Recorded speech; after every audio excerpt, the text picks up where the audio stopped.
presented by Anshubala Music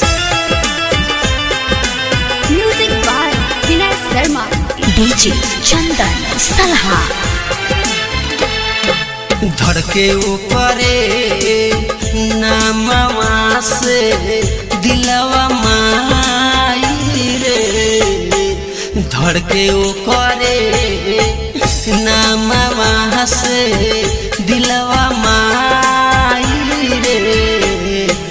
काम नहीं करे कौनो बैदा के दवाई रे, काम नहीं करे कौनो बैदा के दवाई रे।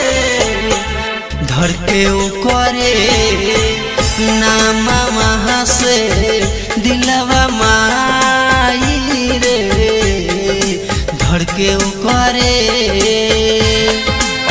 अंकुश रिकॉर्डिंग स्टूडियो जादूपुर बाजार presented by Anshubala Music।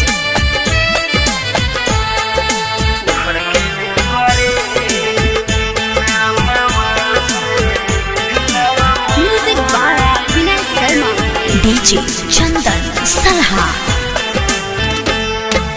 जब जब सूती रोतिया में याद आवे, हमारा के सपनों में उआई के सतावे।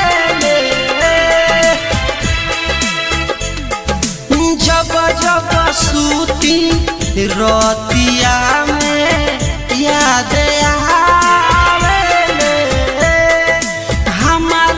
सपनों में उआई के सतारे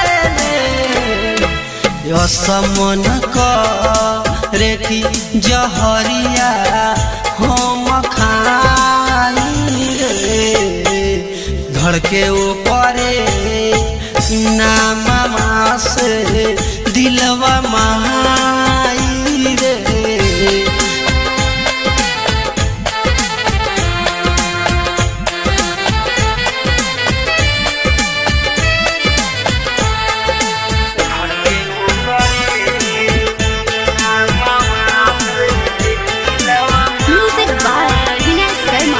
DJ Chandan Salha।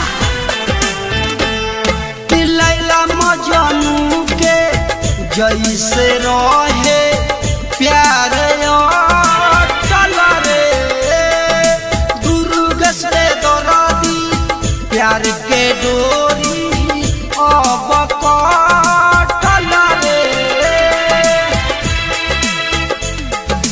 Laila Majnu के जैसे रहे प्यार चल रे, दुर्ग से दरदी प्यार के डोरी अब कटल रे। धनु धर्मेंद्र ई जुदाई ना सहाई रे। धड़के करे नामवा से दिलवा माई रे, धड़के